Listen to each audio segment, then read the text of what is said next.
అందరికీ నమస్కారం. నా పేరు రాజలక్ష్మి. ఇక్కడికి విచ్చేసినటువంటి ప్రెస్ క్లబ్ వాళ్ళకి మరియు కాంగ్రెస్ పార్టీలో ఉన్నటువంటి వాళ్ళకి నా యొక్క నమస్కారం. సో ఈరోజు మీడియా ముందుకు రావడానికి గల కారణం ఏంటి అంటే, గత కొన్నేళ్లుగా పార్టీని నమ్ముకున్నటువంటి వాళ్ళకి ఈరోజు ఆర్మూర్ నియోజకవర్గ ఇన్ఛార్జ్ వినయ్ రెడ్డి గారు ఎవరికి కూడా టికెట్ ఇవ్వడం జరగడం లేదు.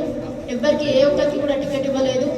మరియు పార్టీని నమ్ముకొని గత కొన్ని సంవత్సరాల నుంచి కూడా మన ఆర్మూర్ కాంగ్రెస్ టౌన్ ప్రెసిడెంట్ విజయన్న కానీ మరియు పార్టీకి సంబంధించిన కార్యకర్తలు కన్నం లక్ష్మణ్, ప్రవీణన్న కానీ మరి ఇంకెంతోమందికి ఈరోజు టికెట్ ఇవ్వడం లేదు. పార్టీ కోసమే వాళ్ళ జీవితాన్ని కృషి చేసినటువంటి వాళ్ళకి ఈరోజు వినయ్ రెడ్డి గారు అన్యాయం చేశారు. మరియు ఇతర పార్టీల నుంచి ఈ కాంగ్రెస్ పార్టీలోకి కొత్తగా వచ్చిన వాళ్ళకి టికెట్ ఇచ్చారు. మరియు మాకు కూడా సమాధానం కావాలి. మాకెందుకు టికెట్ ఇవ్వలేదు, మేమేం చేశాము, మరి గత కొన్నేళ్ళుగా మీతోటే ఉండి నమ్మకంగా ఉన్నాం కదా. ఇతర పార్టీ వాళ్ళు కూడా మమ్మల్ని పిలిచినా కూడా మేము ఏ రోజు కూడా వెళ్ళలేము కదా. మిమ్మల్ని నమ్ముకొని ఉన్నందుకు మాకు ఈరోజు బాగా న్యాయం చేశారు. ఖబర్దార్ వినయ్ అన్న, మీరు కనుక ఎవరెవరికైతే డబ్బులకి టికెట్ ఇచ్చారని మాకు బయట తెలిసింది. మీరు డబ్బులకి టికెట్ ఇవ్వలేదు, మేము సర్వే ప్రకారం టికెట్ ఇచ్చారని మీరు చెప్పారు కదా.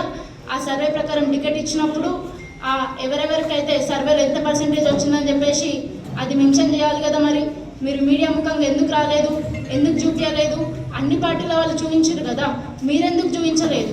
గల కారణాలు ఏంటి? ఈరోజు కూడా నేను 3 రోజుల క్రిందం మహేష్ అన్న గారికి కూడా కాల్ చేయడం జరిగింది.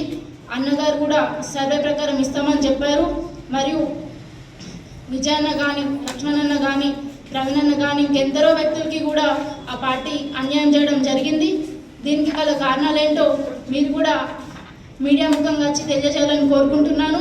మరియు ఇప్పటికీ కూడా మేము ఒకటే చెప్తున్నాం, ఇండిపెండెంట్గా పోటీ చేసినా కానీ పార్టీకి వ్యతిరేకం కాదు, ఎవరికి వ్యతిరేకం కాదు. మేము మరి గెలిచి చూపిస్తాం. ఖబర్దార్ వినయ్ అన్న, ఇంకొకసారి కనుక పార్టీని నమ్ముకున్న వాళ్ళకి ఎక్కడైనా అన్యాయం జరుగుతుందని తెలిస్తే ఇక్కడ ఎవరెవరికైతే అన్యాయం జరిగిందో వాళ్ళందరూ వచ్చి మేము ఇక్కడ మాట్లాడతాం. మేము ఇండిపెండెంట్గా గెలిచి చూపిస్తాం. గెలిచినాక కూడా మీరు మాకు ఏదైతే ఓటమి చూపించారో దానికి మా గెలుపుతోనే మీకు సమాధానం చెప్తాం. మరియు ఈ ఎలక్షన్స్ ముగిసిన తర్వాత దీన్ని రేవంత్ రెడ్డి గారి దృష్టికి కూడా తీసుకెళ్తాం.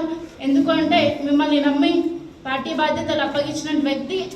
అలాంటిది పార్టీని నమ్ముకున్న వాళ్ళకి మీరు ఈరోజు ఇలా చేయడం కరెక్ట్ కాదు.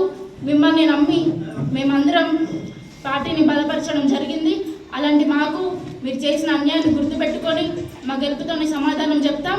ఇక్కడికి విచ్చేసినటువంటి విజయన్న గారికి మరియు ఎంతోమంది పార్టీ కోసం కృషి చేసినటువంటి వాళ్ళకి నా యొక్క కృతజ్ఞతలు.